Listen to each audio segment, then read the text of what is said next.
Welcome in my YouTube channel. मैं हूं ए के कश्यप। बिहार शिक्षक बहाली से अगर आप रिलेटेड हैं और एससीईआरटी और एनसीईआरटी का अगर आप एंसेंट हिस्ट्री का क्वेश्चन अगर आप करना चाहते हैं तो आप इस वीडियो को लास्ट तक जरूर देखिएगा। न्यू व्यूअर हैं तो चैनल जरूर सब्सक्राइब करके बेल आइकन को दबाइए, वीडियो को लाइक और शेयर जरूर कीजिएगा। और साथ ही इसी में मैंने प्लेलिस्ट बना रखा है, आप उस प्लेलिस्ट में जाइए और वहाँ पर हमने एससीईआरटी और एनसीईआरटी क्लास 5 से लेकर क्लास 12 के बीच में जनरल स्टडीज़ का पेपर हमने वहाँ पर वीडियो अपलोड कर रखा है, तो आप प्लेलिस्ट से भी बहुत सारे क्वेश्चन को वॉच कर सकते हैं। तो आज का जो वीडियो है ये आपके संपूर्ण प्राचीन भारत से रिलेटेड जो भी कंटेंट दिए हुए हैं एससीईआरटी और एनसीईआरटी में, तो उसको हम लोग इस वीडियो में देखेंगे। चलिए हम लोग शुरू करते हैं। किस नदी घाटी में मनुष्य कुशल संग्राहक था? कुशल संग्राहक था। किस नदी घाटी में मनुष्य कुशल संग्राहक था? तो ये नर्मदा नदी घाटी में। किस नदी घाटी में? नर्मदा नदी घाटी में। सर्वप्रथम मनुष्य किसकी खेती शुरू किया था? जौ और गेहूं का। किसकी खेती? जौ और गेहूं का। गारो पर्वत कहाँ अवस्थित है? मेघालय में। कहाँ पे? मेघालय में। गारो, खासी और जयंतिया। गारो, खासी और जयंतिया ये 3 पर्वत हैं जो कहाँ अवस्थित हैं? मेघालय में। ठीक है। प्रथम चावल का उत्पादन हुआ था विंध्य पर्वत के क्षेत्र में। प्राचीन भारत में आम जनमानस की भाषा थी, तो ये प्राकृत भाषा थी। प्राचीन भारत में आम जनमानस की भाषा प्राकृत थी। कृषि का विकास पहाड़ी क्षेत्रों में सबसे पहले हुआ था। तो इससे 2 रिलेटेड आंसर होंगे, एक विंध्य पर्वत के क्षेत्र में, पहाड़ी क्षेत्र में, और एक गारो पर्वत के क्षेत्र में। ठीक है, एक विंध्य पर्वत और एक गारो पर्वत के क्षेत्र में। और नदी घाटी अगर पूछेगा तो नर्मदा नदी घाटी के क्षेत्र में। चंबल सहायक नदी है किसकी? यमुना की। यमुना की। चंबल किसकी सहायक नदी है? यमुना की। विंध्य पर्वत के समानांतर कौन सी नदी बहती है? तो नर्मदा नदी। कौन सी नदी? नर्मदा नदी। भारत समूह का जिक्र किस ग्रंथ में किया गया है? तो ऋग्वेद में किया गया है। किसमें? ऋग्वेद में।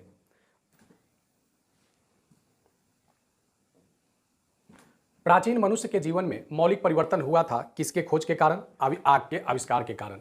प्राचीन मनुष्य के जीवन के मौलिक परिवर्तन हुए थे किसके कारण? आग के कारण। गंगा नदी के किनारों पर नगरों का विकास हुआ था 2500 वर्ष पूर्व। कितने वर्ष पूर्व? 2500 वर्ष पूर्व। ये सभी आपके जो कंटेंट है आपके एससीईआरटी प्राचीन भारत वाले कंटेंट रिलेटेड है यहाँ से, तो आप बिल्कुल लास्ट तक जरूर देखिएगा। बहुत इंपॉर्टेंट यहाँ पे आपके लिए ये सब क्वेश्चन है। अंग्रेजी वर्ष की गणना किया जाता है ईसा मसीह के जन्म से। ईसा मसीह के जन्म से। कौन सा कैलेंडर होता है? Gregorian calendar. ठीक है। इसमें रिलेटेड कुछ और फैक्ट हिस्ट्री वाले बुक में ही दिए हुए था, जिसमें धुआंधार जलप्रपात, कपिल धारा जलप्रपात और सहस्त्र धारा प्रपात ये कौन सी नदी बनाती है? तो ये नर्मदा नदी बनाती है। तो ये ज्योग्राफी का क्वेश्चन हिस्ट्री वाले में भी एससीईआरटी रिलेट किया है। धुआंधार जलप्रपात, कपिल धारा जलप्रपात और सहस्त्र धारा जलप्रपात वाटरफॉल होता है, ये कौन सी नदी बनाती है? नर्मदा नदी। इसके अलावा एक और महत्वपूर्ण फैक्ट है, यहीं पे हम लोग देख लेते हैं। कर्नाटक के सरावती नदी पर कौन सा जलप्रपात है? जोग जलप्रपात है। सिंधु नदी के लिए जिस भाषा का शब्द का प्रयोग होता है वह क्या है? संस्कृत है। सिंधु नदी के लिए संस्कृत भाषा शब्द का प्रयोग हुआ है। ठीक है। मौर्यकालीन राजमहल को किसने खोजा था? तो वी.एस. पुनर ने खोजा था। वी.एस. पुनर ने खोजा था। मगध साम्राज्य की भव्यता और समृद्धि का परिचायक क्या रहा था? ऐसा कौन सा प्रमाण एविडेंस मिले थे जिससे मगध साम्राज्य की भव्यता और समृद्धि का पता चला था? तो सोने का बैल मिला था। क्या मिला था? सोने का बैल। गोल्ड का ये ऑक्स था जो मिला था। मगध साम्राज्य की भव्यता और समृद्धि का ये परिचायक था। उसी से रिलेटेड और है, डॉक्टर एस पुनर ने कहा था कि मगध साम्राज्य की भव्यता और समृद्धि का परिचायक क्या है? सोने का बैल है। ठीक है। चलिए नेक्स्ट हम लोग करते हैं, उत्खनन से प्राप्त वस्तुओं की आयु का निर्धारण कैसे किया जाता है? तो कार्बन 14 C14 कार्बन डेटिंग विधि से। कौन सी विधि से? डेटिंग विधि से। देश की सर्वाधिक उपजाऊ भूमि किस भाग में है? तो ये उत्तर का मैदान में देश की सर्वाधिक उपजाऊ भूमि है। भारत और अफगानिस्तान से प्राचीन काल में संबंधित दर्रा रहा था खैबर दर्रा और गोमल दर्रा। खैबर दर्रा और गोमल दर्रा। और ये खैबर दर्रा और गोमल दर्रा किसका भाग थे? तो ये खैबर दर्रा और गोमल दर्रा किसके भाग हैं? तो ये हिंदू कुश पर्वत का भाग थे। खेती एवं पशुपालन का सबसे प्राचीन साक्ष्य कहाँ मिला है? खेती, बहुत इंपॉर्टेंट यह भी क्वेश्चन है कि खेती एवं पशुपालन का सबसे प्राचीन साक्ष्य कहाँ मिला है? तो मेहरगढ़ में मिला है। कहाँ पे मिला है? मेहरगढ़ में। मेहरगढ़ में कौन सी नदी बहती थी? तो मेहरगढ़ में बहती थी भोगवा नदी। कौन सी नदी? भोगवा नदी। मेहरगढ़ में कौन सी नदी बहती थी? भोगवा नदी। चावल का पहला प्रारंभिक साक्ष्य कहाँ मिला है? कोल्डिहुआ और चौपानीमार में। चावल का प्रारंभिक साक्ष्य मिला है कोल्डिहुआ और चौपानीमार में। ये आप बिल्कुल कंटेंट आपके लायक है, तो आप बिल्कुल इसे देखिएगा। हिंदुस्तान की जो भाषा का शब्द है, हिंदुस्तान जो भाषा का शब्द है, ये कौन सी भाषा का शब्द है? तो फारसी भाषा का शब्द है। मगध साम्राज्य का जो भाग कहलाता था वह कौन सा भाग था? गंगा का दक्षिणी भाग, गंगा का दक्षिणी भाग। और ये सब महाजनपद में आते थे। मगध क्या था? महाजनपद था। 16 महाजनपदों का जिक्र मिलता है अंगुत्तर निकाय में। उसी में मगध महाजनपद जो सर्वशक्तिशाली महाजनपद था। मगध साम्राज्य में जो आता था वह क्षेत्र कौन सा भौगोलिक क्षेत्र था? तो पटना, गया और नालंदा। पटना, गया और नालंदा जो था ये मगध साम्राज्य के अंतर्गत अवस्थित थे। किस काल में सिंधु घाटी सभ्यता का आरंभ हुआ था? सिंधु घाटी सभ्यता का आरंभ नवपाषाण काल में हुआ था। पाषाण काल को मुख्यतः 3 भागों में बांटते हैं, पूरा पाषाण काल, मध्यपाषाण काल और नवपाषाण काल। नवपाषाण काल की अंतिम जो नवपाषाण काल का जो अंतिम काल रहा था वहीं से सिंधु घाटी सभ्यता का आरंभ काल रहा था। पर्यावरणीय परिवर्तन किस काल में हुआ था? मध्यपाषाण काल में। पर्यावरणीय परिवर्तन किस काल में हुआ था? तो मध्यपाषाण काल में। किस काल में? मध्यपाषाण काल में। ऋग्वेद किस काल में संकलित हुआ था? किस काल में संकलित हुआ था? तो वैदिक काल में। कौन से काल में ऋग्वेद संकलित हुए थे? वैदिक काल में। उत्तर वैदिक काल में किन वेदों का संकलन हुआ था? तो उत्तर वैदिक काल में 3 वेदों का संकलन हुआ था, सामवेद, यजुर्वेद और अथर्ववेद। सामवेद, यजुर्वेद और अथर्ववेद का संकलन उत्तर वैदिक, लेटर वैदिक एरा में हुआ था। मेहरगढ़ में घरों का आकार का अवशेष जो मिला है वह किस शेप में है? तो आयताकार शेप में है, जहां पे सबसे पहले कृषि और पशुपालन का प्रमाण मिला था। भारत में आधुनिक काल माना जाता है 18वीं सदी पूर्वार्ध में। चलिए 32 नंबर देखिए, आग का अवशेष प्राप्त हुआ है। आग का अवशेष प्राप्त हुआ है कहां से? कर्नूल से। कहां से? कर्नूल से। ठीक है। सुसंगठित राज्यों का निर्माण कब हुआ था? सुसंगठित राज्य यानी जिसे हम लोग कहते हैं महाजनपद। क्या कहते हैं? महाजनपद। ग्रेट पर्सन फूट कहते हैं इसे, महाजनपद। ये महाजनपद का जो निर्माण हुआ था ये 6ठी शताब्दी ईसा पूर्व से शुरू हुआ था। नगरों का विकास काल रहा था। नगरों का विकास काल रहा था ये 8वीं सदी के मध्य में। 8वीं सदी के मध्य में नगरों का विकास काल आरंभ हो गया था। एक इसी रिलेटेड एक और एससीईआरटी में फैक्ट दिया है जिसको हमने नोट में किया है कि गोपाल नारायण सिंह लाइब्रेरी कहाँ अवस्थित है? तो ये अवस्थित है भरतपुरा, पटना में। पटना में एक जगह है भरतपुरा, वहीं पे कौन सी लाइब्रेरी है? गोपाल नारायण सिंह लाइब्रेरी। तो आपके एससीईआरटी बुक में इसे भी हिस्ट्री वाले पार्ट में ही मेंशन किए हुए था, तो इस कारण से हमने इसको नोट में लगाया है। ध्यान दीजिएगा, गोपाल नारायण सिंह लाइब्रेरी कहाँ अवस्थित है? भरतपुरा, पटना में। अभिलेख लिखे जाते थे? अभिलेख लिखे जाते थे पत्थर एवं धातु पर। अभिलेख किस पर लिखे जाते थे? पत्थर एवं धातु पर। ठीक है, अभिलेख लिखे जाते थे पत्थर एवं धातु पर। प्राचीन सिक्के पर राज चिन्ह और धार्मिक चिन्ह के लिपि लिखे जाते थे। प्राचीन सिक्के पर 2 चीज मेंशन होते थे, राज चिन्ह और धार्मिक चिन्ह। भारतीय उपमहाद्वीप ईरान को किस किस दर्रा से जोड़ता था? तो ये बोलन दर्रा से जोड़ता था, यानी भारतीय उपमहाद्वीप को जोड़ने का जो कार्य होता था किस दर्रा से? बोलन दर्रा से। मेहरगढ़ एक सिंधु घाटी सभ्यता से संबंधित एक स्थल था, मेहरगढ़। तो मेहरगढ़ में मनुष्य के साथ किसे दफनाने का प्रमाण मिला है? क्या है नाम? मेहरगढ़। मेहरगढ़ में मनुष्य के साथ दफनाने का प्रमाण मिला था बकरी का। किसका? बकरी का। भीमबेटका गुफा के पास कौन सी नदी बहती है? तो नर्मदा नदी। भीमबेटका गुफा कहाँ है? मध्य प्रदेश में है। कहाँ पे है? मध्य प्रदेश में है। ठीक है, तो भीमबेटका गुफा के पास कौन सी नदी बहती है? नर्मदा नदी। एक और गुफा है जिस गुफा का नाम है बाघ गुफा। बाघ गुफा भी कहाँ पे है? मध्य प्रदेश में है। बाघ गुफा कहाँ पे है? मध्य प्रदेश में है। चलिए आगे हम लोग देखते हैं इसमें 40 नंबर। बिहार का चिरांद कौन सा स्थल था? तो बिहार का चिरांद जो था ये नवपाषाण कालीन स्थल था। बिहार का चिरांद कौन सा स्थल था? नवपाषाण कालीन स्थल था चिरांद। ठीक है। पाकिस्तान में सिंधु घाटी कालीन स्थान कौन कौन? हड़प्पा, मोहनजोदड़ो, मेहरगढ़, ये मुख्यतः जो थे ये बड़े केंद्र थे। सिंधु घाटी सभ्यता कालीन धौलावीरा, धौलावीरा का नाम आपने सुना ही है। तो धौलावीरा किस राज्य में अवस्थित था?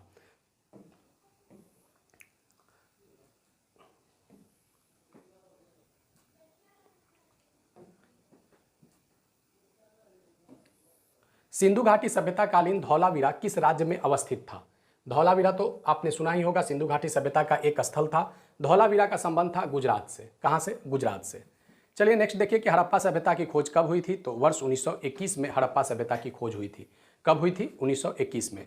मोहनजोदड़ो की खोज कब हुई थी? तो मोहनजोदड़ो की खोज हुई थी 1922 में। कब हुई थी? 1922 में।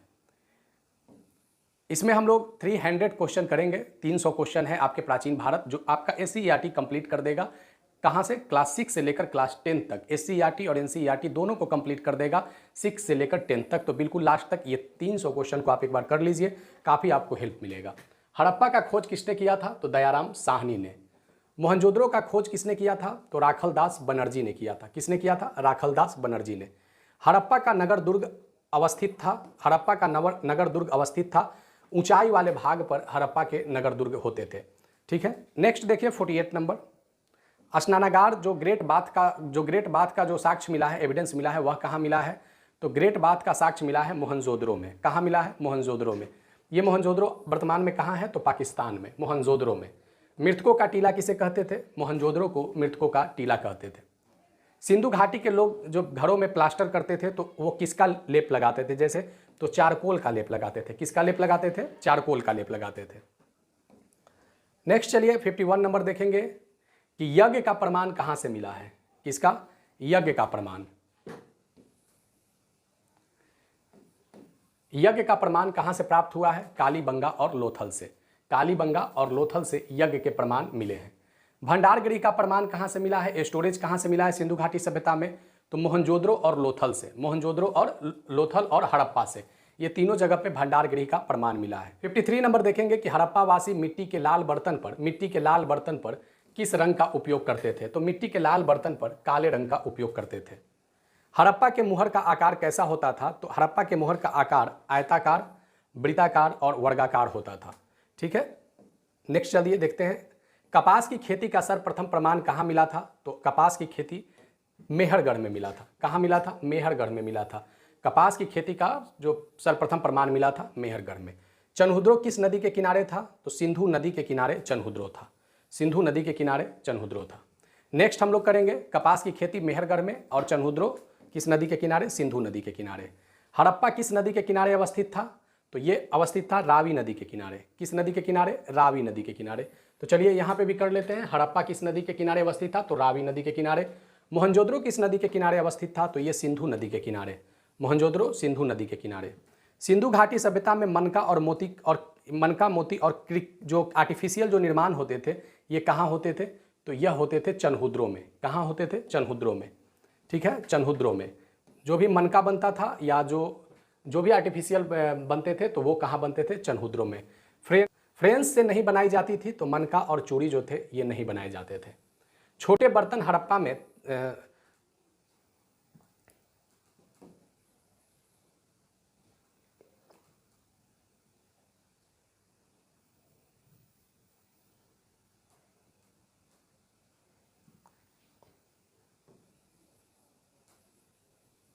हड़प्पा में तांबा आयातित होता था। तो तांबा आयातित होता था राजस्थान से। कहाँ से? राजस्थान से। हड़प्पा में तांबा आयातित होता था राजस्थान से। चलिए नेक्स्ट देखते हैं कि हड़प्पा में सोना कहाँ से आयातित होता था? तो कर्नाटक से। कहाँ से? कर्नाटक से। तांबा कहाँ से? तो राजस्थान से। सोना कहाँ से? कर्नाटक से। हड़प्पा में टीन कहाँ से आता था? तो ये आयातित होता था ईरान और अफगान से। कहाँ से? ईरान और अफगान से। चलिए नेक्स्ट देखते हैं 63 नंबर कि बिहार के किस स्थान पर मानवीय बस्ती का प्रमाण मिला था? बिहार से रिलेटेड एग्जाम है, इंपॉर्टेंट क्वेश्चन यह भी है। तो बिहार के किस स्थान पर मानवीय बस्ती का प्रमाण मिला था? तो मुंगेर में। मुंगेर बिहार का एक जिला है। मुंगेर वर्तमान में बिहार का एक जिला है। पूरा पाषाण काल से संबंधित था। तो पूरा पाषाण काल से संबंधित था खाद्य संग्रह स्थल, स्थलीय आवास और आग का आविष्कार। ये सभी किससे रिलेटेड थे? पूरा पाषाण काल से रिलेटेड थे।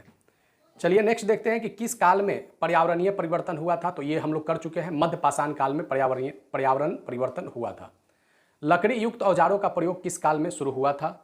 लकड़ी युक्त औजारों का और प्रयोग जो हुआ था ये मध्य पाषाण काल में। कौन से काल में? मध्य पाषाण काल में। कौन से काल में? मध्य पाषाण काल में। भोगवा किसकी सहायक नदी है? भोगवा किसकी सहायक नदी है? तो साबरमती नदी की ये सहायक नदी है। साबरमती कहाँ बहती है? गुजरात में बहती है। कहाँ बहती है? गुजरात में। भोगवा नदी का भी संबंध कहाँ से था? गुजरात से ही था। चलिए नेक्स्ट करते हैं। लोथल किस नदी के किनारे बसा हुआ था? तो लोथल था भोगवा नदी के किनारे। कौन सी नदी के किनारे? भोगवा नदी के किनारे। लोथल किस नदी के किनारे था? भोगवा नदी के किनारे। सिंधु घाटी सभ्यता का विकास का काल रहा था 3750 से लेकर 1850 ईसा पूर्व तक।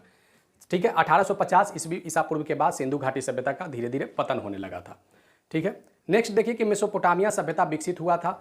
तो ये सिंधु घाटी सभ्यता से ज़्यादा प्राचीन सभ्यता थी और मेसोपोटामिया जो सभ्यता था ये लगभग 10,000 वर्ष पूर्व शुरू हुआ था। ये काफ़ी विकसित सभ्यता थी मेसोपोटामिया का सभ्यता।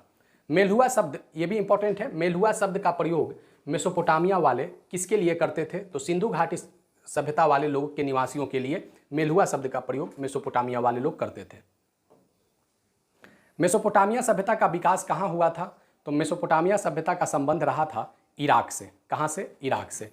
मेसोपोटामिया सभ्यता का संबंध रहा था इराक से। और सभ्यता का विकास किस नदी के किनारे हुआ था? तो दजला और फरात नदी के किनारे।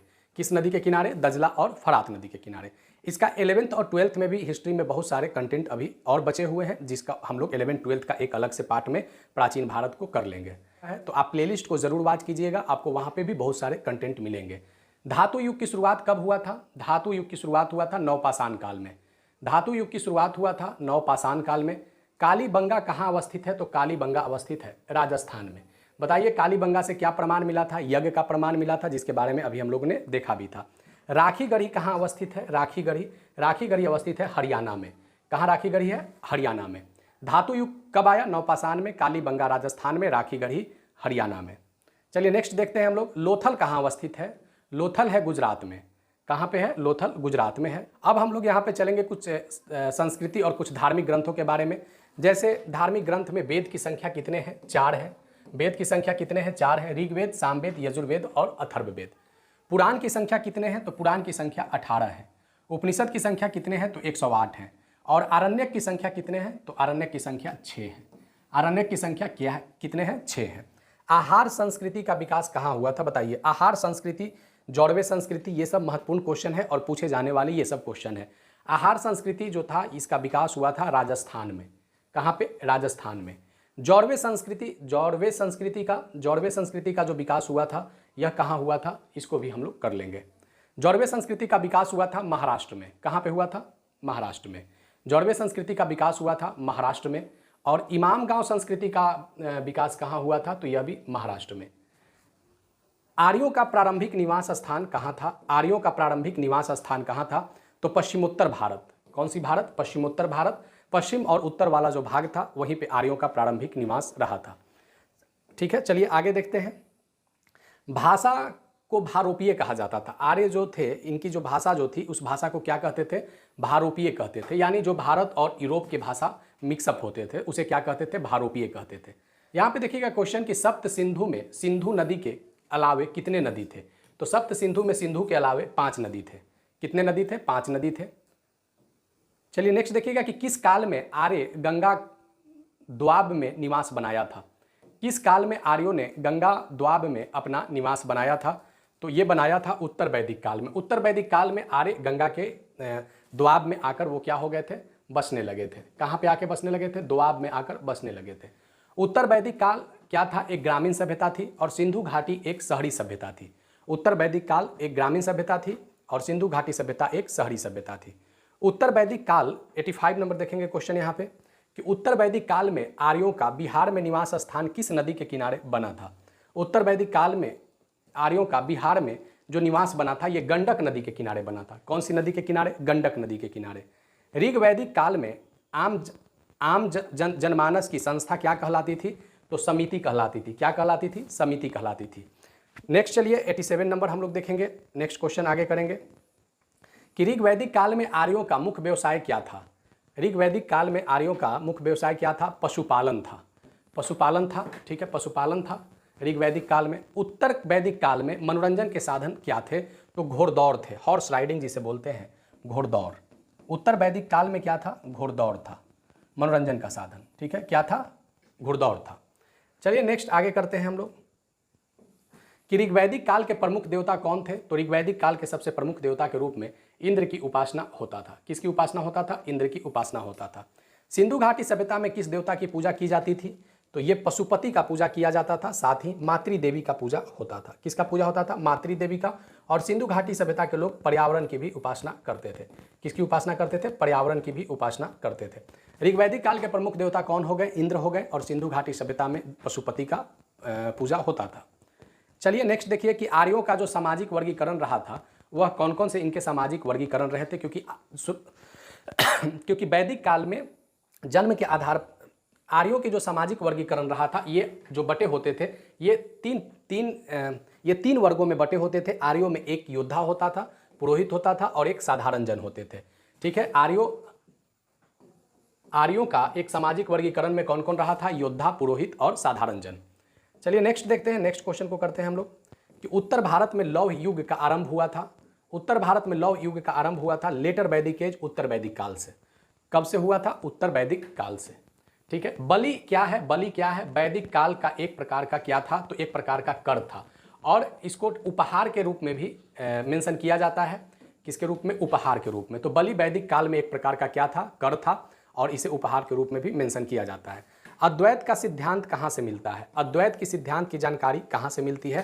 तो ये मिलती है उपनिषद से। कहाँ से मिलती है अद्वैत की सिद्धांत की जानकारी?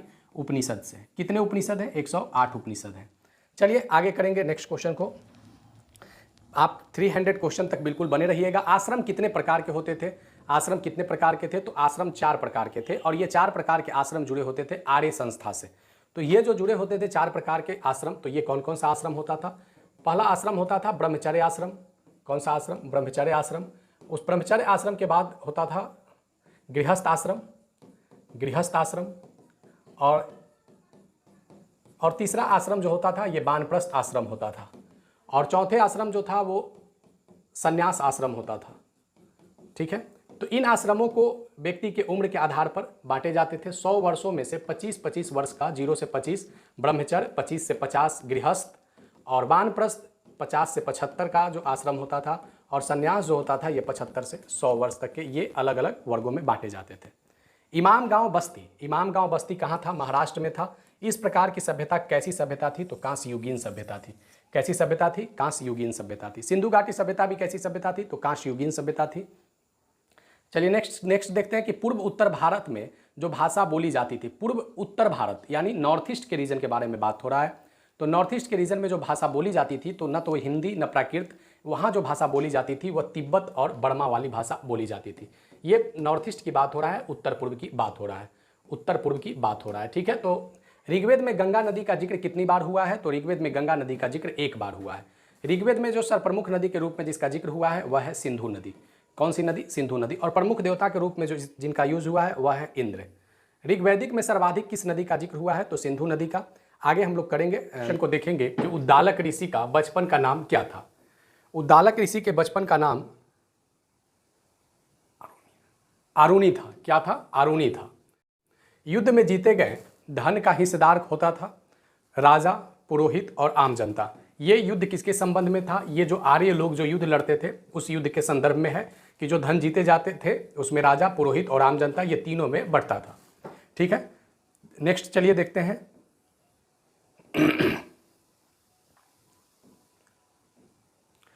ऋग्वेद में ब्यास और सतलज नदी का संवाद का जिक्र है।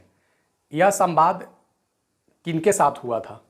यह संवाद का जिक्र है विश्वामित्र के साथ। विश्वामित्र जो थे ये ऋग्वेद से संबंधित एक ऋषि भी थे। तो ऋग्वेद में ब्यास और सतलज के साथ जो संवाद विश्वामित्र का संवाद है। बिहार में कितने महाजनपद अवस्थित थे? तो बिहार में 3 महाजनपद अवस्थित थे। बिहार के सबसे पूर्व में कौन सा महाजनपद था? तो सबसे पूर्व में अंग महाजनपद था। अंग महाजनपद। और अंग की राजधानी कहाँ थी? तो अंग की राजधानी चंपा थी। अंग की राजधानी कहाँ थी? चंपा थी। ठीक है। नेक्स्ट क्वेश्चन को करते हैं। 105 नंबर क्वेश्चन को देखते हैं। अंग महाजनपद का विलय किसमें हुआ था? अंग महाजनपद का विलय मगध में हुआ था। मगध महाजनपद में अंग महाजनपद का विलय हुआ था। महाजनपद में भाग नामक कर, भाग जो था एक टैक्स था। क्या था? टैक्स था। तो ये महाजनपद में लिया जाता था। कितना लिया जाता था? तो 1/16वां भाग, 1/16 हिस्सा लिया जाता था। कुल उपज का कितना भाग? 16वां भाग लिया जाता था महाजनपद में। क्या लिया जाता था? टैक्स लिया जाता था। चलिए आगे देखते हैं। महाजनपद काल में किस सिक्के का प्रचलन सर्वाधिक था? आहत सिक्के। महाजनपद काल में किस सिक्के का प्रचलन सर्वाधिक था? आहत सिक्के का। मगध साम्राज्य का संस्थापक कौन था? तो बिंबिसार था। मगध साम्राज्य में बिंबिसार का संबंध किस वंश से है? हर्यक वंश से है। हर्यक के 3 राजा जो क्रमानुसार हैं बिंबिसार के बेटे का नाम अजातशत्रु के बेटे का नाम उदयन। ये तीनों शासक काफ़ी इंपॉर्टेंस रखते हैं। यहाँ पे ये सभी किससे जुड़े हुए थे? मगध से जुड़े हुए थे। हर्यक वंश का संस्थापक कौन था? तो मगध साम्राज्य का जो संस्थापक था वही हर्यक वंश का भी संस्थापक था, बिंबिसार। ठीक है। कौन? बिंबिसार। नेक्स्ट देखते हैं कि किस मगध शासक की सीमा पश्चिमी उत्तर तक विस्तारित सर्वाधिक रहा था? तो इसका आंसर होगा महापद्मनंद। क्या होगा? महापद्मनंद। किस शासक ने अंग को अपने साम्राज्य में मिला लिया था? तो उस शासक का नाम क्या था? बिंबिसार था। अंग को मिलाया था किसने? बिंबिसार ने। कौन सी नदी मगध की मुख्य व्यापारिक मार्ग रहा था? तो मगध की मुख्य व्यापारिक मार्ग गंगा नदी रहा था। कौन सी नदी? गंगा नदी रहा था। किस शासक का मंत्री वत्सकार था? किस शासक का मंत्री वत्सकार था? तो इसका संबंध रहा है अजातशत्रु से। किससे? अजातशत्रु से। किस शासक का इसका संबंध किससे है? अजातशत्रु से। चलिए नेक्स्ट देखते हैं। राजगिरी से राजधानी पाटलिपुत्र को किसने बसाया था? तो उदयन ने बसाया था। किसने बसाया था? उदयन ने बसाया था। ठीक है। शासक चंडप्रद्योत को किसने हराया था? तो बिंबिसार ने हराया था। चंडप्रद्योत कहाँ का शासक था? तो ये अवंती का शासक था। अवंती भी क्या था? एक महाजनपद था। और नेक्स्ट देखते हैं कि जीवक किसके दरबार में था? तो बिंबिसार के दरबार में था। जीवक क्या था? एक वैद्य था। एक वैद्य था। और इसी जीवक को इलाज के लिए चंडप्रद्योत के यहाँ बिंबिसार भेजता है। जीवक इलाज के लिए अवंती जाता है ट्रीटमेंट के लिए। चलिए नेक्स्ट देखिए यहाँ पे। चंद्रप्रद्योत का शासन किस महाजनपद से संबंधित था? तो अवंती से। दूसरा नगरीकरण सभ्यता की शुरुआत कब हुई थी? तो 620 बीसी में। कब हुई थी? 620 बीसी में दूसरा नगरीकरण की शुरुआत हुई थी। विज्य संघ की राजधानी कहाँ था? तो विज्य संघ की राजधानी कहाँ था? वैशाली था। कहाँ था? वैशाली था। सिकंदर की साम्राज्य का शासक था? तो मैसिडोनिया का। किसका? मैसिडोनिया का शासक था सिकंदर। सिकंदर के सेनापति का नाम क्या था? सिकंदर के सेनापति का नाम सेलुकस था। सेलुकस था। ठीक है। और यही सेलुकस का दूत कौन था? मेगास्थनीज था। कौन था? मेगास्थनीज था। किसका दूत था ये? सेलुकस निकोटर का दूत था। और मेगास्थनीज किसके दरबार में आया था? ये आया था चंद्रगुप्त मौर्य के दरबार में। किसके दरबार में? चंद्रगुप्त मौर्य के दरबार में। और चंद्रगुप्त मौर्य कौन था? ये मौर्य वंश का संस्थापक था। कौन था चंद्रगुप्त मौर्य? मौर्य वंश का संस्थापक। बीज संघ का वर्णन कहाँ से मिलता है? दिग्घ निकाय। दिग्घ निकाय का संबंध किससे है? यह एक बौद्ध ग्रंथ है। दिग्घ निकाय कौन है? बौद्ध ग्रंथ है। गण एवं संघ राज्यों का अंत कब हो गया था? तो 1500 साल पहले गण एवं संघ राज्यों का अंत हो गया था। सिकंदर के आक्रमण के समय मगध का शासक कौन था? धनानंद। कौन था? धनानंद। ठीक है। कौन शासक था सिकंदर के आक्रमण के समय? मगध का शासक धनानंद। सिकंदर की सेना किस नदी को पार करने से इनकार कर दिया था? ब्यास नदी को पार करने से सिकंदर की सेना इनकार कर दिया था। किस काल में लोहे का हल का प्रयोग शुरू हुआ था? तो इसका आंसर क्या होगा? महाजनपद काल में। महाजनपद काल में लोहे का हल का प्रयोग शुरू हुआ था, क्योंकि महाजनपद काल जो था ये लौह युगीन काल था। कैसा काल था? लौह युगीन काल था। दक्षिण भारत में एकमात्र महाजनपद कौन था? तो अस्मक था। दक्षिण भारत का एकमात्र महाजनपद अस्मक था। ठीक है। नेक्स्ट चलिए करते हैं। अस्मक महाजनपद किस नदी के किनारे अवस्थित था? तो अस्मक था गोदावरी नदी के किनारे। कहाँ पे? गोदावरी नदी के किनारे अस्मक महाजनपद अवस्थित था। अस्मक की राजधानी कहाँ थी? तो अस्मक की राजधानी प्रतिष्ठान थी। महाजनपद कालीन खुदाई स्थल कहाँ कहाँ रहा है? तो दिल्ली और अंतजरी खेरा। दिल्ली और अंतजरी खेरा। अस्मक की राजधानी कहाँ है? प्रतिष्ठान है। और अस्मक किस नदी के किनारे था? तो गोदावरी नदी के किनारे। धनानंद को किसने हराया था? धनानंद ये नंद वंश का अंतिम शासक है और इसी के डिक्लाइनेशन के बाद मौर्य वंश का यहाँ पे मगध में स्थापना होता है। धनानंद को चंद्रगुप्त मौर्य ने हराया था। और चंद्रगुप्त मौर्य किसके सहयोग से? चाणक्य के सहयोग से। चाणक्य के सहयोग से। और चाणक्य का एक महत्वपूर्ण ग्रंथ अर्थशास्त्र। कौन सा ग्रंथ? अर्थशास्त्र। इसका जो विश्लेषण है वो कैसा विश्लेषण है? राजनीतिक विश्लेषण है। कैसा विश्लेषण है? राजनीतिक विश्लेषण है। ठीक है। आगे चलिए देखते हैं हम लोग यहाँ पे कि मथुरा की राजधानी कहाँ थी? तो मथुरा ये महाजनपद था। मथुरा की राजधानी सुरसेन में था। कुरुक्षेत्र की राजधानी कहाँ थी? तो ये इंद्रप्रस्थ में था। ये सभी आपके SCERT बुक में ही दिए हुए हैं। तक्षशिला की राजधानी कहाँ थी? तक्षशिला की राजधानी गांधार थी। कहाँ थी? गांधार थी। चलिए नेक्स्ट यहाँ पे 132 नंबर देखते हैं कि काशी की राजधानी कहाँ थी? तो काशी की राजधानी वाराणसी था। कहाँ था? वाराणसी। यहाँ पे काशी से मगध का संबंध रहा था। काशी से मगध का जो संबंध रहा था तो यहाँ वैवाहिक संबंध था बिंबिसार का। कौशल की राजधानी कहाँ थी? तो कौशल की राजधानी श्रीवस्ती थी। कहाँ थी? ताम्रलिप्त के नाम से जाना जाता था। तो ये उड़ीसा में था। उड़ीसा में था। ऐसे इसको पश्चिम बंगाल में भी इंडिकेट किया जा सकता है, लेकिन ये जो ताम्रलिप्त जो नाम से था ये उड़ीसा में था। चलिए नेक्स्ट देखते हैं। 136 नंबर, महात्मा बुद्ध से रिलेटेड जो फैक्ट दिए हुए हैं बुक में उसके बारे में चर्चा करते हैं। महात्मा बुद्ध का जन्म किस वर्ष हुआ था? तो महात्मा बुद्ध का जन्म हुआ था 563 बीसी में। कब हुआ है? 563 बीसी में। महात्मा बुद्ध का महापरिनिर्वाण किस वर्ष हुआ था? तो 483 बीसी में। महात्मा बुद्ध कितने सालों तक जीवित रहे थे? 80 वर्ष तक ये जीवित रहे थे।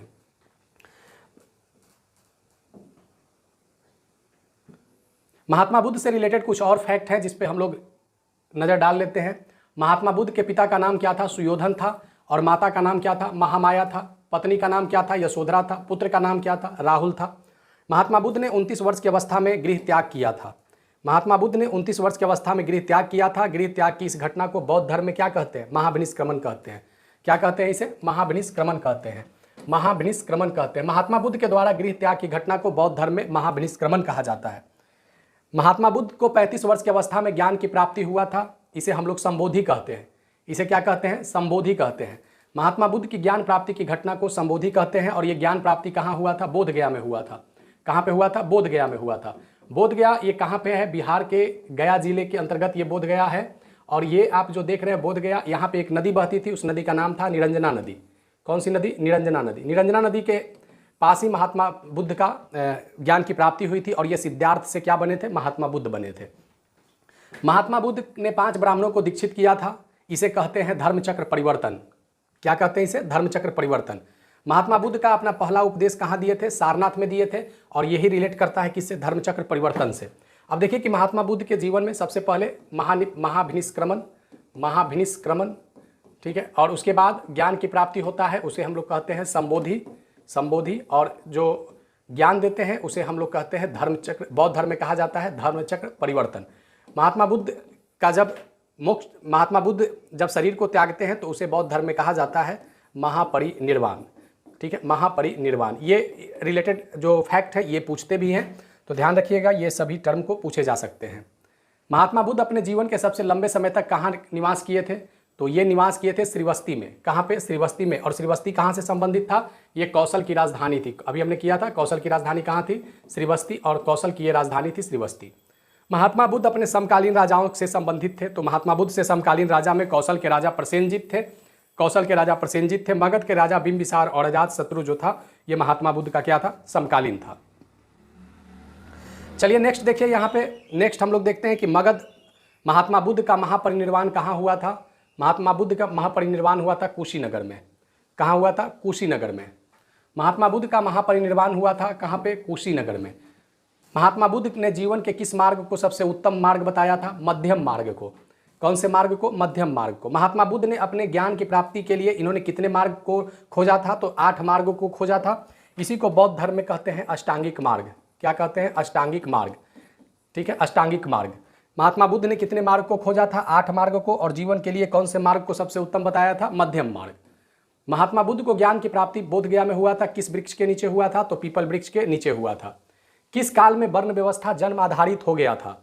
तो जन्म आधारित जो व्यवस्था था, ये वर्ण व्यवस्था, ये लेटर वैदिक काल में ये प्रारंभ हो गया था। उत्तर वैदिक काल में उपनिषद का संकलन का काल रहा था। तो महाजनपद के काल में उपनिषद का संकलन हो रहा था। और ये काल था 620 AD।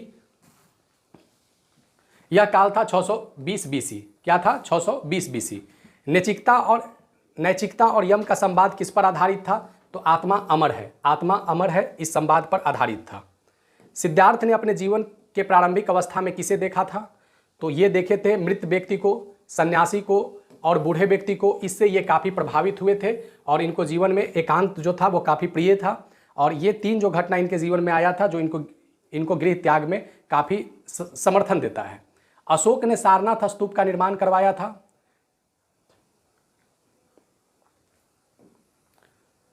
महात्मा बुद्ध ने किस मार्ग को मध्यम मार्ग बताया था?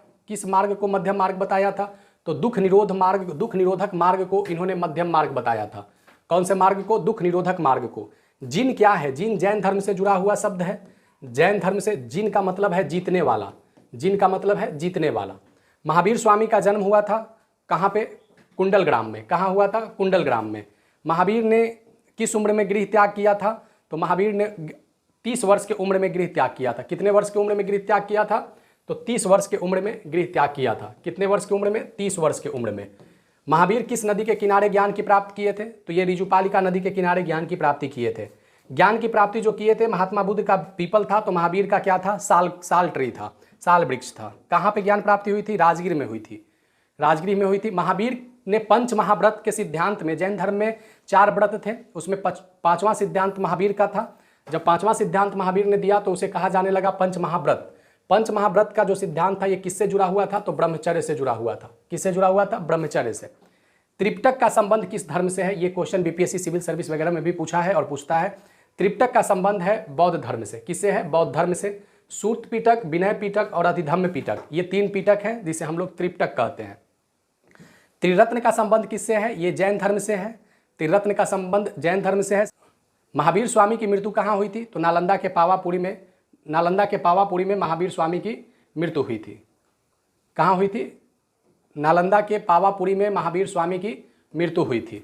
जल मंदिर कहाँ अवस्थित है? तो पावापुरी में अवस्थित है। जल मंदिर में कौन सा फूल उपलब्ध होता है? तो कमल का फूल उपलब्ध होता है। कौन सा फूल उपलब्ध होता है? कमल का। नेक्स्ट देखिए 160 नंबर, मौर्य साम्राज्य के दक्षिण भारत का मार्ग कहाँ से खुलता था? तो ये खुलता था उज्जैन से। कहाँ से? उज्जैन से। ठीक है, उज्जैन से। आज जो आप भारत का 82.5 डिग्री जो पूर्वी देशांतर जानते हैं कि भारत का जो मानक समय रेखा है, वो 82.5 डिग्री पूर्वी देशांतर से क्रॉस करती है। प्राचीन काल में जो ये उज्जैन जो था ना, ये उज्जैन कहाँ पे है? मध्य प्रदेश में है। यही आपका क्या था? समय रेखा था। समय रेखा का जो लाइन जो था वो कहाँ से संबंधित था? उज्जैन से संबंधित था। अभी कहाँ से संबंधित है? तो ये नैनी से संबंधित है, प्रयागराज के नैनी से संबंधित है। चंद्रगुप्त मौर्य के दरबार में कौन सा यात्री आया था? तो मेगास्थनीज आया था। मेगास्थनीज किसका दूत था? तो ये सेलुकस निकोटर का दूत था। सेलुकस निकोटर किसका सेनापति था? सिकंदर का सेनापति था। सिकंदर का संबंध कहाँ से था? तो मैसिडोनिया से था।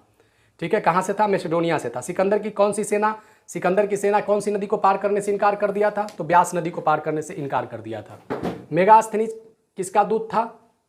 तो सेलुकस निकेटर का। पाटलिपुत्र में कितने द्वार थे? द्वार यानी गेट। तो यहाँ पाटलिपुत्र में 62 द्वार थे। कितने द्वार थे? 62 द्वार थे। वह कौन शासक जिसने सर्वप्रथम अभिलेख को लिखा था? तो अभिलेख को लिखने का काम मौर्य शासक सम्राट अशोक का था। मौर्य शासक सम्राट अशोक का था अभिलेख लिखने का कार्य। सबसे पहले अभिलेख लिखने का श्रेय जाता है किसको? सम्राट अशोक को। अशोक ने अपने राज्याभिषेक कलिंग के आक्रमण के कौन से वर्ष में किया था? तो ये इसका आंसर क्या होगा? 8वां वर्ष में। कौन से वर्ष में? 8वां वर्ष में। अशोक का धम्म में क्या किया था? तो बुद्ध के उपदेशों से संबंधित धम्म था। बुद्धम शरणम गच्छामि, संघम शरणम गच्छामि और धम्मम शरणम गच्छामि। ये क्या था? अशोक ने जब बौद्ध धर्म को अपनाया था तो धम्म में प्रवेश करने के ये क्या होते थे? यही मूल मंत्र होते थे। धम्म में महापात्र किस अधिकारी को कहते थे? धम्म में महापात्र कहते थे धर्माधिकारी को। किसे कहते थे? धर्माधिकारी को धम्म महापात्र कहा जाता था। आधुनिक भारत के अधिकांश लिपियां उत्पन्न हुई हैं। कहाँ से उत्पन्न हुई है? ब्राह्मी लिपि से उत्पन्न हुई है। कहाँ से? ब्राह्मी लिपि से। चलिए नेक्स्ट देखते हैं हम लोग। अर्थशास्त्र के रचनाकार कौन है? कौटिल्य। अर्थशास्त्र के रचनाकार हैं कौटिल्य। और तोसली किस राज्य की राजधानी है? तो तोसली राजधानी है किसका? कलिंग का। कलिंग का। किसकी राजधानी है? कलिंग का। कलिंग की राजधानी कहाँ है? तोसली है। ठीक है, और कलिंग कहाँ था? उड़ीसा में।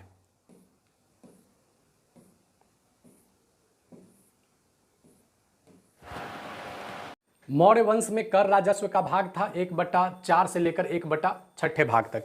इसके साथ ही एक आप लोग से एक मेरा रिक्वेस्ट भी है कि अगर यहाँ पे नंबरिंग में आपके क्वेश्चन बनाने में कुछ नंबरिंग इधर उधर होते हैं, क्योंकि काफ़ी लंबा पीडीएफ होता है, टाइप करना तो थोड़ा सा क्या होता है कि एक बुक को कंप्लीट करना होता है, तो इस कारण से नंबरिंग वगैरह में कहीं पे कोई दिक्कत आते हैं। कुछ शब्द में थोड़ा सा कॉमन थोड़ा सा एरर वगैरह जो आता है, तो आप लोग इस वीडियो को जब देखेंगे तो उसको कंप्लीट कर लेंगे। साथ ही जब इसको हम टेलीग्राम पे डाल देंगे तो जब इसे हम टेलीग्राम पे अपलोड करेंगे तो आप टेलीग्राम कश्यप कॉम्पिटिटिव क्लास से आप चैनल में आप जाके टेलीग्राम से पीडीएफ को भी निकाल सकते हैं। लेकिन वहाँ पे जब आप करेंगे तो इससे एक बार आंसर को ज़रूर मिला लेंगे, ताकि आपको कोई दिक्कत या परेशानी का सामना न करना पड़े। थोड़ा सा नंबरिंग वगैरह में थोड़ा सीरीज़ में, क्योंकि बहुत लंबा है और बहुत लंबा बनाना पड़ता है, जिसके कारण से समस्या ये कभी कभी नंबरिंग वगैरह में हो जाते हैं। लेकिन उससे कुछ मतलब नहीं है, क्योंकि हमें तो यहाँ पे क्वेश्चन करना है। अशोक का साम्राज्य की राजधानी कहाँ थी? अशोक साम्राज्य की राजधानी पाटलिपुत्र था। कहाँ था? पाटलिपुत्र। राजधानी पाटलिपुत्र था। मौर्य अधिकारी अमात्य का क्या कार्य था? मौर्य अधिकारी अमात्य का क्या कार्य था? तो ये कार्य क्या था? प्रशासनिक कार्य था। और एक बात मैं और कह रहा हूं कि यहाँ पे 300 क्वेश्चन को आप जरूर रिवीजन कर लीजिएगा। 11th-12th वाला भी, प्राइमरी हो, सेकेंडरी हो, सीनियर सेकेंडरी हो, 11th-12th वाला वे भी हिस्ट्री वाला पार्ट कंप्लीट कर लीजिएगा, क्योंकि बीपीएससी पिछले बार जब हेडमास्टर का एग्जाम लिया था तो उसमें 11th-12th के हिस्ट्री से अच्छे क्वेश्चन थे। अगर इतना आप कंप्लीट कर लेते हैं तो जो भी क्वेश्चन प्राचीन भारत से आएंगे आपका एकदम टैग करेगा, बिल्कुल टैग करेगा, क्योंकि उसी आधार पे सारे एससीईआरटी से वन लाइनर हमने निकाला है। चंदन पीर नामक अभिलेख, ये आपके बुक में ये मिलेगा। ये चंदन पीर नामक अभिलेख ये कहाँ पे है? रोहतास में है। ध्यान रखिएगा, ये बिहार से रिलेटेड अभिलेख है। चंदर पीर अभिलेख का संबंध कहाँ से है? रोहतास से है। ये किसकी जानकारी देता है? तो अशोक की जानकारी। इस अभिलेख से अशोक के अभिलेखों की जानकारी प्राप्त होती है। अशोक की अभिलेखों की अगर जानकारी प्राप्त करनी है तो चंदन पीर नहीं है, चंदन पीर है। चंदन पीर अभिलेख से आपको ये प्राप्त होगा। कहाँ पे है ये? रोहतास में। रोहतास बिहार का क्या है? एक जिला है, ठीक है, जिसका मुख्यालय कहाँ है? सासाराम है। और इसी रोहतास से शेरशाह सूरी का भी संबंध रहा था। अशोक की जानकारी, अशोक के शिलालेखों की जानकारी, अभिलेखों की जानकारी चंदन पीर अभिलेख से प्राप्त होता है। किस अभिलेख में अशोक की धर्म संघ की जानकारी मिलती है? तो भाबरू अभिलेख में। किस अभिलेख में? भाबरू अभिलेख में। भाबरू अभिलेख किस राज्य में है? बताइए, भाबरू अभिलेख किस राज्य में है? और भरहुत अभिलेख किस राज्य में है? तो भाबरू अभिलेख है राजस्थान में। भाबरू अभिलेख कहाँ है? राजस्थान में। और भरहुत अभिलेख कहाँ है? मध्य प्रदेश में। भरहुत कहाँ है? मध्य प्रदेश में।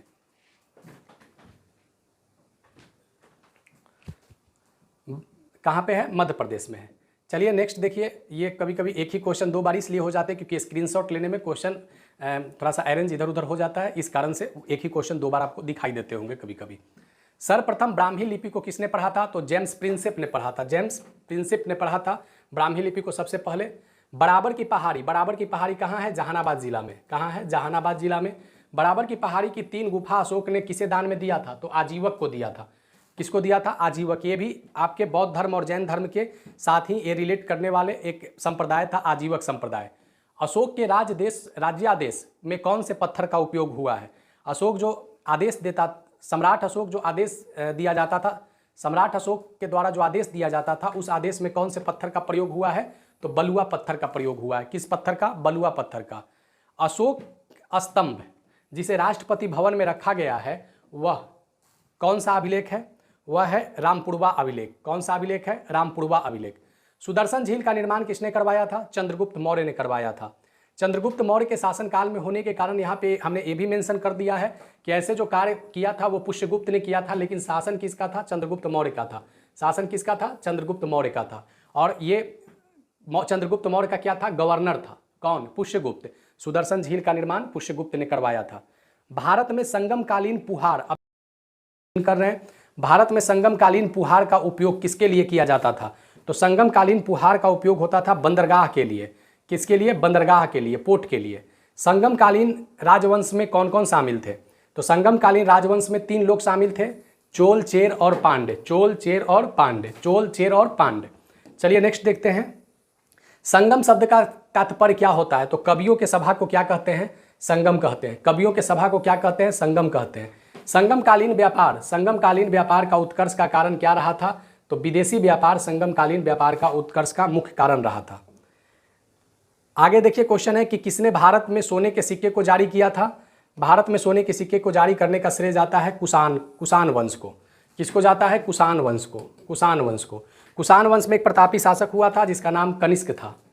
कनिष्क था। ईस्वी सन जो आप देखते हैं एडी, ये कनिष्क के समय से ही शुरू हुआ था। चलिए नेक्स्ट देखते हैं। कुषाणकालीन सिक्कों पर किसका चिन्ह होता था? तो बौद्ध धर्म का। किसका होता था? बौद्ध धर्म का। कुषाण कनिष्क के जो ऊपर वाले जनरेशन थे, बिम किडफिसिज और कुजुल किडफिसिज, ये शैव उपासक थे, शंकर के उपासक थे और विष्णु के उपासक थे, लेकिन बाद में इन लोगों ने बौद्ध धर्म को अपनाया। दक्षिण भारत के किसान को क्या कहते थे? दक्षिण भारत के किसान को बेलाल कहा जाता था। क्या कहते? दक्षिण भारत के किसान को बेलाल कहते थे। ठीक है। बैंक के कार्य करने वाली संस्था जो प्राचीन काल में क्या कहलाती थी? श्रेणी कहलाती थी। क्या कहलाती थी? श्रेणी कहलाती थी। ठीक है। आगे चलिए देखते हैं क्वेश्चन कि बैंक में जमा मुनाफा का प्राचीन काल में वितरण कैसे होता था? जो प्रॉफिट आता था बैंक, यानी जो श्रेणी होता था, उससे जब प्रॉफिट आता था तो उस प्रॉफिट को डिपॉजिटर को दे दिया जाता था, जमाकर्ता को दिया जाता था, और कुछ उसका जो शेयर होता था वो धार्मिक संस्थाओं को चले जाते थे। आहत सिक्का का आकार होता था आयताकार और वर्गाकार। आयताकार और वर्गाकार। ठीक है। आहत सिक्का ये प्राचीन कालीन प्रमुख सिक्कों में से रहा था। कुषाण की दूसरी राजधानी कहाँ थी? कुषाण की दूसरी राजधानी मथुरा थी। कुषाण की एक और राजधानी था पेशावर में। कहाँ पे? पेशावर में। उत्तर भारत में कपड़े का केंद्र कौन था? तो वाराणसी था। कौन था उत्तर भारत में कपड़े का केंद्र? वाराणसी। मथुरा में किस धार्मिक मंदिर का निर्माण हुआ था? मथुरा में कृष्ण मंदिर भी संबंधित है मथुरा से, बौद्ध मंदिर भी और जैन मंदिर भी, ये तीनों मंदिर का संबंध है। अर्थशास्त्र जो चाणक्य के द्वारा लिखा गया है उसमें कुल कितने अध्याय हैं? तो अर्थशास्त्र में कुल अध्यायों की संख्या कितने हैं? 15 लेसन है। कितने लेसन है? 15 लेसन है। रोमन साम्राज्य में काला सोना किसे कहा जाता था? तो काली मिर्च को कहते थे काला सोना, और इसे एक और नाम से कहते थे यवन प्रिय। क्या कहते थे इसे? यवन प्रिय के नाम से इसे जानते थे। चलिए आगे देखते हैं। कनिष्क का सिर कटा आदमकद मूर्ति किस शैली में बना है? आपने पिक्चर देखा होगा एससीईआरटी या एनसीईआरटी के बुक में, एनसीईआरटी के बुक में ये पिक्चर को दिया है। आदमकद में गर्दन कटा हुआ पिक्चर होता है, ये कनिष्क का है और ये किस शैली में बना हुआ है? मथुरा शैली में। दो मुख्यतः ऐसे शैली थे, मथुरा शैली, गांधार शैली, और एक दक्षिण भारत की अमरावती शैली थी। लेकिन यहाँ जो कुषाण वंश से संबंधित है वो मथुरा शैली और गांधार शैली ही संबंधित है। तो कनिष्क की सिर कटा आदमकद मूर्ति किस शैली में है? मथुरा शैली में है। गौतम बुद्ध का विशाल मूर्ति कहाँ अवस्थित है? तो बामियाना अफगानिस्तान में, इसे पत्थर से काटकर बनाया गया है। कहाँ पे? बामियाना अफगानिस्तान में। गौतम बुद्ध की जो विशाल एक मूर्ति है कहाँ पे अवस्थित है? बामियाना अफगानिस्तान में।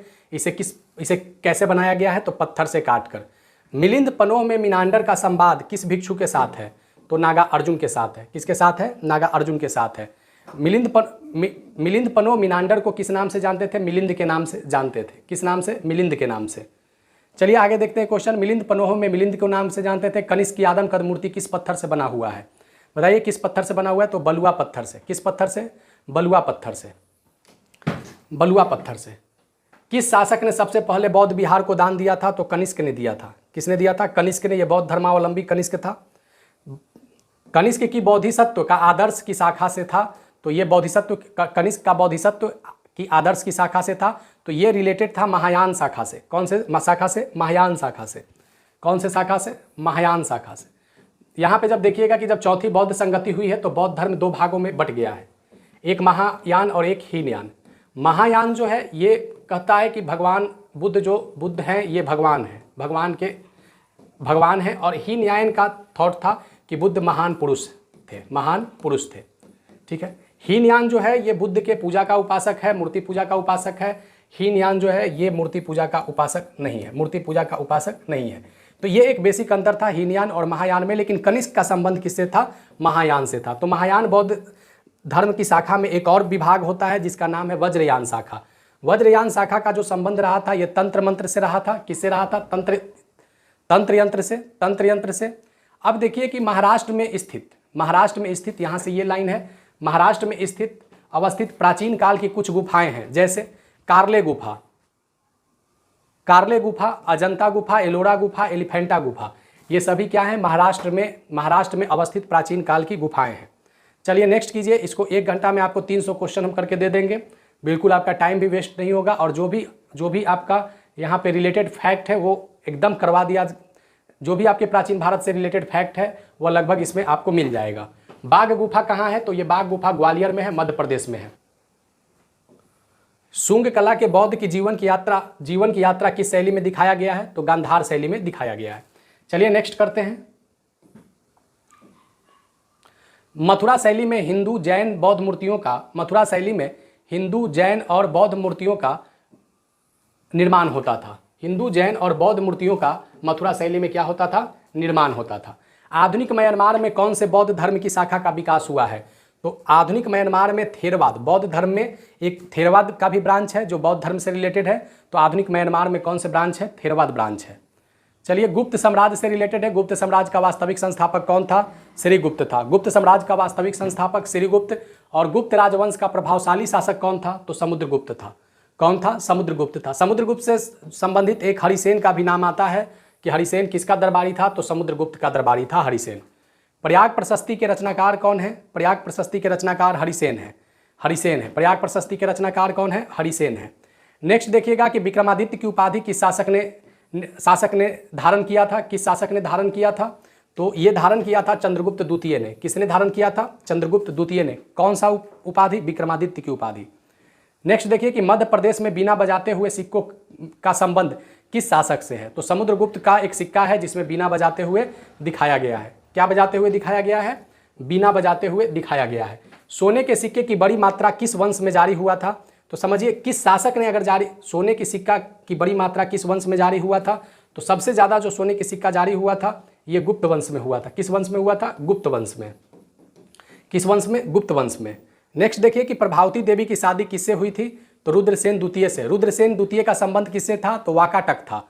गुप्त काल में कर का भाग क्या था? टैक्स का क्या प्रतिशत रहता था? तो गुप्त काल में जो टैक्स का भाग था वह 1/3 भाग था। कैसा भाग था? 1/3 भाग था।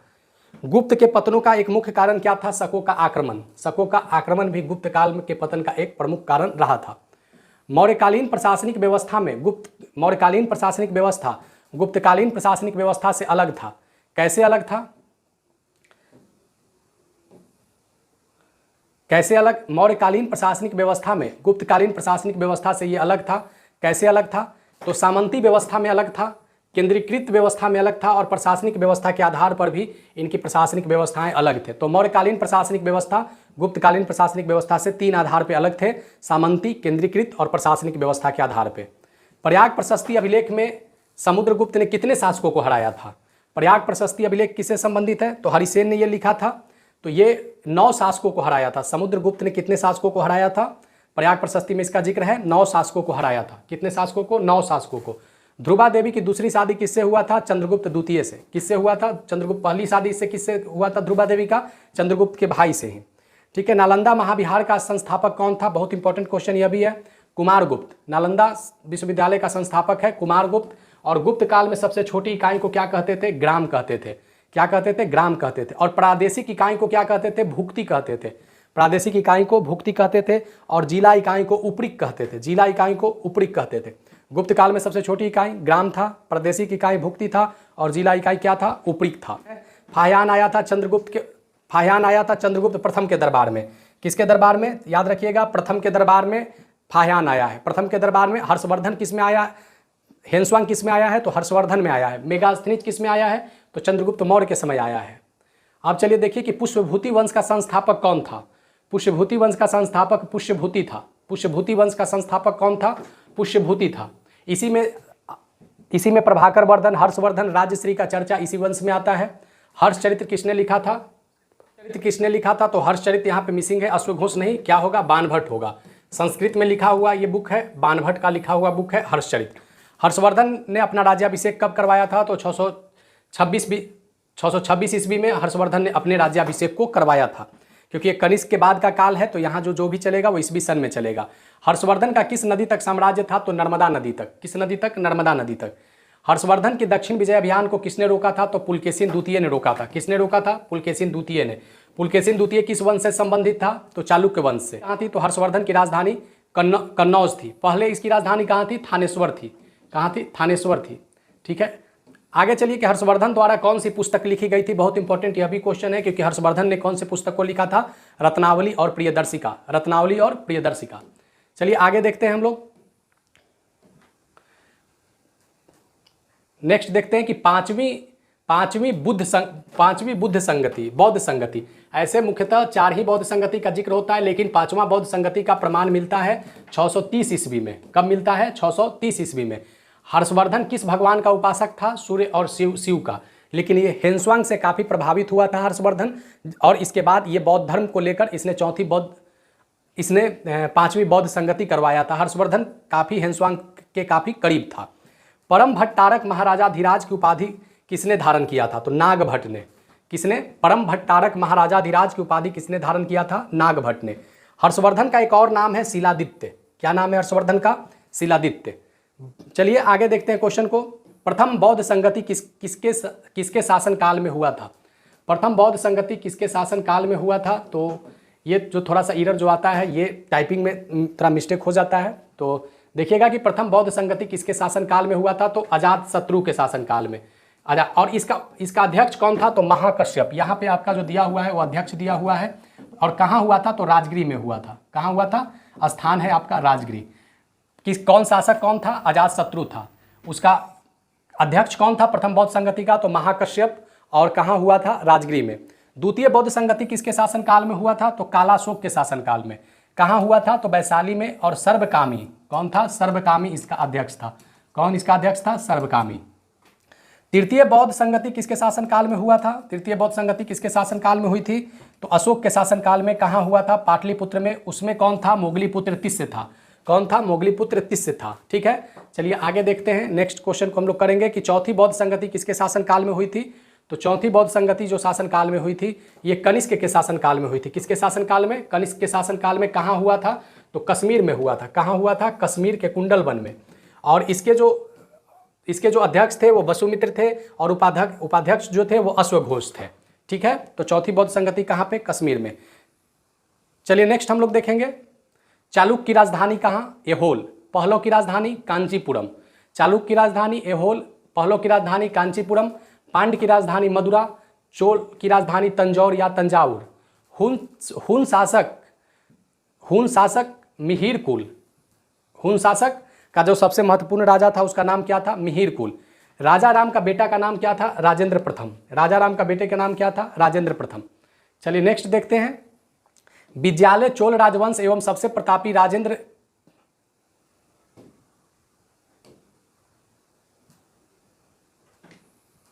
विद्यालय जो था ये किस वंश से संबंधित था? चोल वंश से संबंधित था। और इस वंश का सबसे प्रतापी राजा कौन हुआ था? राजेंद्र प्रथम हुआ था। ठीक है, राजेंद्र प्रथम हुआ था। चोल के साम्राज्य भारत में कहां तक विस्तारित था? चोल का साम्राज्य भारत में कहां तक विस्तारित था? देखिए यहाँ पे केरल, तमिलनाडु, कर्नाटक, आंध्र प्रदेश। केरल, तमिलनाडु, कर्नाटक, आंध्र प्रदेश में। विदेशी धरती पे चोल का साम्राज्य कहां तक था? तो श्रीलंका, कंबोडिया, थाईलैंड, वियतनाम और सिंगापुर, ये विदेशी राज्यों तक भी चोल साम्राज्य फैले हुए थे। चलिए नेक्स्ट क्वेश्चन देखते हैं। नरसिंह वर्मन प्रथम ने एक उपाधि धारण किया था वातापी कोंड। इसे किस नाम से जानते थे? वातापी कोंड के नाम से। ये किसको हराया था? नरसिंह वर्मन पुलकेशिन द्वितीय को हराया था और इसको मार भी डाला था। कौन? नरसिंह वर्मन। अगर पूछे वातापी कोंड किसे कहते थे तो नरसिंह वर्मन को कहते थे। किस शासक को हराया था? तो पुलकेशिन द्वितीय को हराया था। पहलो की राजधानी कहाँ था? तो बातापी था। कहाँ था पहलो की राजधानी? बातापी था, जिसे बादामी भी कहते थे। वर्तमान में ये कर्नाटक में है, पूर्व में ये आंध्र प्रदेश में था। पहले ये कहाँ था? आंध्र प्रदेश में, अब कहाँ है? कर्नाटक में। चलिए ग्रामीण दक्षिण भारत में एक ग्रामीण संगठन था। वे सारे संगठनों को हम लोग देखते हैं। दक्षिण भारत में जो ग्रामीण संगठन थे जिसमें उड़, सभा और नगर, ये 3 संगठन थे ग्रामीण स्तर के। मंदिर के प्रवेश द्वार को क्या कहते थे? गोपुरम कहते थे। मंदिर के प्रवेश द्वार को गोपुरम कहते थे। गोपुरम बना होता था द्रविड़ शैली का। किस शैली का? द्रविड़ शैली का। और इस गोपुरम को गलियारा भी कहते थे। और इसका आकार मंदिर के आकार के, गुंबद के आकार के जैसा होता था। यहाँ पे हम वही क्वेश्चन करवा रहे हैं जो आप मेरे जब प्लेलिस्ट में जाएंगे और जो प्राचीन भारत हमने करवा रखा था, पुराने वाले जो हमने प्राचीन भारत करवा रखा था SCERT आधार पे, SCERT आधारित, तो उसी SCERT आधारित हमने यहाँ पे उसका वन लाइनर निकाला है। तो बिल्कुल जिन लोगों ने उस वीडियो को किया भी होगा प्राचीन भारत से रिलेटेड, तो वहाँ पे आपको 4 ऑप्शन के साथ करने को मिले थे। यहाँ पे आपको वन लाइनर फैक्ट मिल रहे हैं। रथ शैली मंदिर कहाँ बने हुए हैं? तो महाबलीपुरम में। रथ शैली मंदिर कहाँ बने हुए हैं? महाबलीपुरम में। कांचीपुरम किस राज्य में अवस्थित है? तो तमिलनाडु में। कांचीपुरम कहाँ है? तमिलनाडु में। चीनी यात्री इत सिंह भारत में कितने वर्षों तक रहा था? 10 वर्षों तक। कितने वर्षों तक? 10 वर्षों तक। चलिए चीनी यात्री ह्वेनसांग के समय नालंदा विश्वविद्यालय का प्रधान कौन था? तो सीलभद्र था। कौन था? सीलभद्र था। कौन था? सीलभद्र था। चलिए आगे देखते हैं। यात्रियों का राजकुमार किसे कहते हैं? तो ह्वेनसांग को कहते हैं। यात्रियों का राजकुमार किसे कहते हैं? ह्वेनसांग को। द्रविड़ शैली का विकास किस नदी के किनारे हुआ था? द्रविड़ शैली दक्षिण भारत का शैली है। यह स्थापत्य कला से जुड़ा हुआ कृष्णा नदी के किनारे था। किस नदी के किनारे था? कृष्णा नदी के किनारे था। द्रविड़ शैली किस नदी के किनारे विकसित हुआ था? कृष्णा नदी। पहलों ने द्रविड़ शैली को, इस शैली से मंदिर निर्माण प्रक्रिया को बाहर किया था तो काष्ठ शैली को। द्रविड़ शैली को जिन्होंने शुरुआत किया था वह कौन थे? पहलव थे। और पहलव ने कौन सी शैली को मंदिर निर्माण से बाहर कर दिया था? काष्ठ शैली को। ठीक है, आगे चलिए देखिए। पहलों ने किस भाषा को संरक्षण दिया था? संस्कृत एवं तमिल को। किसको दिया था? संस्कृत एवं तमिल को। द्रविड़ शैली का जन्मदाता कौन? द्रविड़ शैली का जन्मदाता कौन था? तो पहलव। द्रविड़ शैली का जन्मदाता पहलव। और इसका शासक का नाम क्या था? सिंह विष्णु। क्या नाम था? सिंह विष्णु। द्रविड़ शैली के मंदिर का आकार कैसा होता था? तो आयताकार आकार का होता था। और वास्तु में काष्ठ शैली को इसी द्रविड़ शैली ने क्या किया था? बाहर किया था। कैलाशनाथ का मंदिर एक तो आप महाराष्ट्र में जानते हैं, और यहाँ पे जो हमने जिक्र किया है ये कांचीपुरम वाला जिक्र किया है। कैलाशनाथ मंदिर कहाँ अवस्थित है? कांचीपुरम में है। कालिदास की रचना जो शिव पार्वती के प्रेम पर रचित है वह है कुमार संभवम। कालिदास की महत्वपूर्ण रचनाएं हैं कुमार संभवम, मेघदूतम, अभिज्ञान शाकुंतलम, ऋतु संहारम। शूद्रक किसके रचनाकार हैं? तो मृच्छकटिकम। शूद्रक किसके रचनाकार हैं? तो मृच्छकटिकम के हैं। मुद्रा राक्षस किसकी रचना है? विशाख दत्त की रचना है। किसकी रचना है? विशाख दत्त की रचना है मुद्रा राक्षस, जिसमें मुद्रा राक्षस क्या है, किसकी रचना है? विशाख दत्त की रचना है। चलिए आगे देखते हैं हम लोग। देवी चंद्रगुप्तम किसकी रचना है?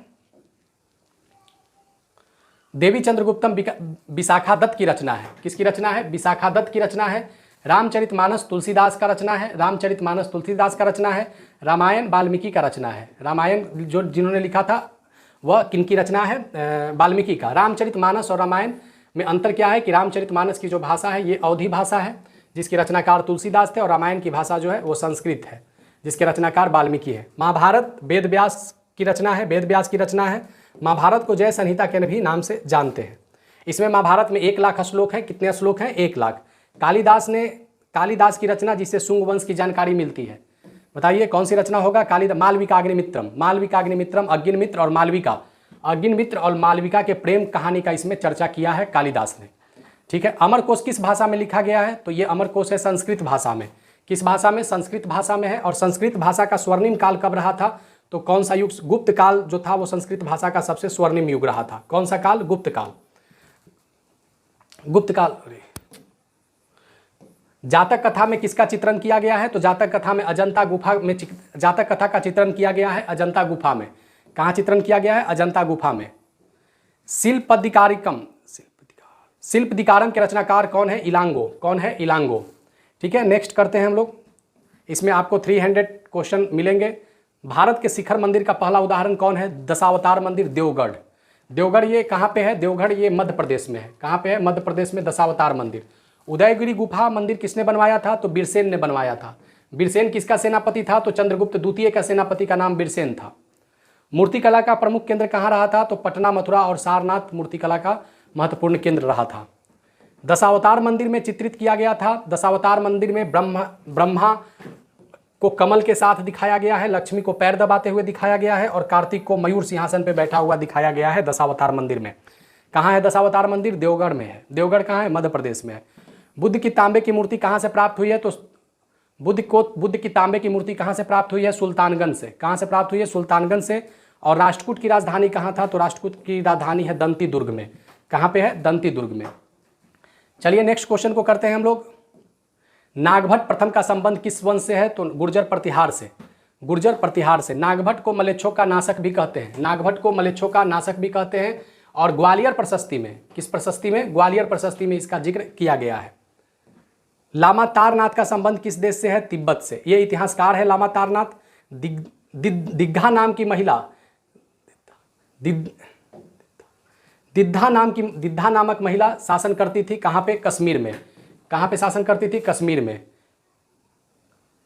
कन्नौज का त्रिपक्षीय संघर्ष में शामिल था। इंपॉर्टेंट क्वेश्चन यह भी है। तो इसमें शामिल था प्रतिहार, राष्ट्रकूट और पाल। तो प्रतिहार के राजा का नाम था वत्सराज। क्या नाम था? वत्सराज। राष्ट्रकूट के राजा का नाम था ध्रुव, और पाल के राजा का नाम था धर्मपाल। यही त्रिपक्षीय संघर्ष था। कन्नौज का त्रिपक्षीय संघर्ष कहलाता है। प्रतिहार, राष्ट्रकूट और पाल। पाल की राजधानी कहाँ थी? पाल वंश की राजधानी मुंगेर थी। चलिए आगे देखिए कि महमूद गजनवी ने भारत पर कितनी बार आक्रमण किया था? तो महमूद गजनवी ने भारत पर 17 बार आक्रमण किया था। कितने बार आक्रमण किया था? 17 बार। नेक्स्ट क्वेश्चन को देखिए। महमूद गजनवी की मृत्यु कब हुई थी? तो 1030 ईस्वी में। 1030 ईस्वी में महमूद गजनवी की मृत्यु हुई थी। महमूद गजनवी का दूत कौन था? तो अलबरूनी था। तबकीकाते हिंद के रचनाकार कौन है? अलबरूनी। और शाहनामा के रचनाकार फिरदौसी। चलिए नेक्स्ट क्वेश्चन को देखते हैं कि तुर्कों के दूसरा आक्रमण गजनवी के मृत्यु के कितने वर्षों के बाद हुआ था? तो 150 वर्षों के बाद। कितने वर्षों के बाद? 150 वर्षों के बाद। तुर्कों ने भारत में विजय का केंद्र बनाया था पंजाब को। किसको? पंजाब को। तराइन के प्रथम युद्ध में किसके बीच हुआ था? मोहम्मद गौरी और पृथ्वीराज चौहान तृतीय के बीच में। किसके बीच में? पृथ्वीराज चौहान तृतीय के बीच में तराइन का प्रथम युद्ध हुआ था। तराइन का द्वितीय युद्ध भी इन्हीं दोनों के बीच होता है, मोहम्मद गौरी और पृथ्वीराज चौहान तृतीय के बीच में। 1191 में तराइन की प्रथम लड़ाई, 1191 में तराइन का प्रथम युद्ध और तराइन का द्वितीय युद्ध जो होता है यह 1192 में होता है। तराइन का द्वितीय युद्ध 1192 में, ठीक है। तुर्क का उदय केंद्र कहाँ बना था? तो तुर्क का उदय केंद्र बना था चौहान की हार। पृथ्वीराज चौहान तृतीय के हारने के कारण तुर्क शासन का भारत में उदय का केंद्र बना था। पृथ्वीराज रासो के रचनाकार कौन है? पृथ्वीराज रासो के रचनाकार है चंद्रवरदाई। कौन है? चंद्रवरदाई। किस चोल शासक ने गंगा नदी से मलाया तक युद्ध किया था? तो उस शासक का नाम था राजेंद्र प्रथम, जो राजा राम का पुत्र था और चोल वंश से संबंधित था और बहुत प्रतापी राजा था।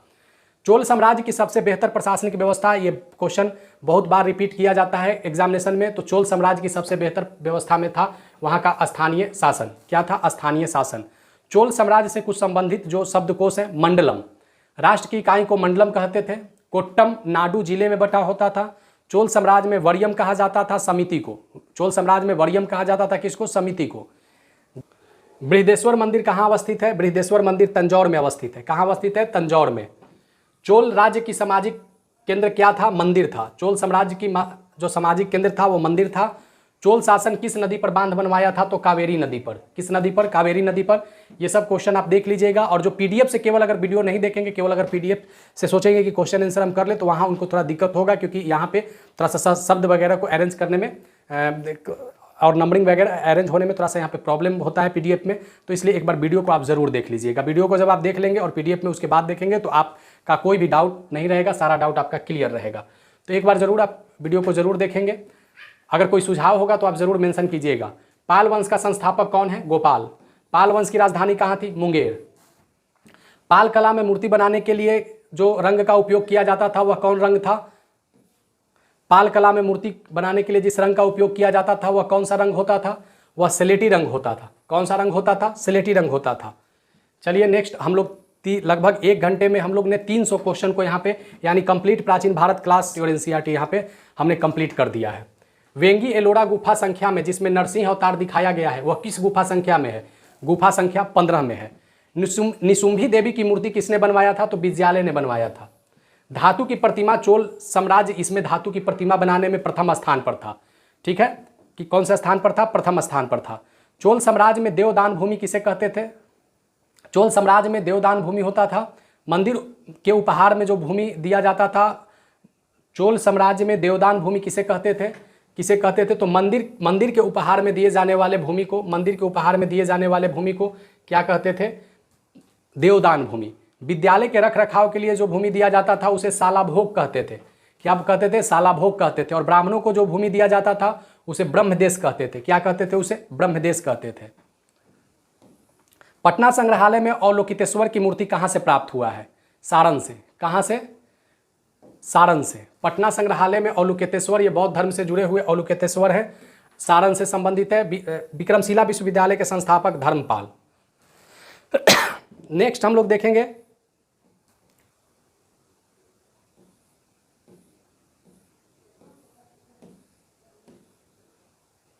आपका सेकेंड लास्ट और लास्ट, जैन की प्रथम संगति कहाँ हुई थी? बौद्ध जैन धर्म की प्रथम संगति पाटलिपुत्र में हुई थी चंद्रगुप्त मौर्य के शासनकाल में। और सेकेंड जो जैन का जो हुआ था, सेकेंड जैन समिट जो हुआ है वो कहाँ हुआ है? बल्लभी में हुआ है। बल्लभी कहाँ है? कर्नाटक में है। कहाँ हुआ है? बल्लभी में हुआ है।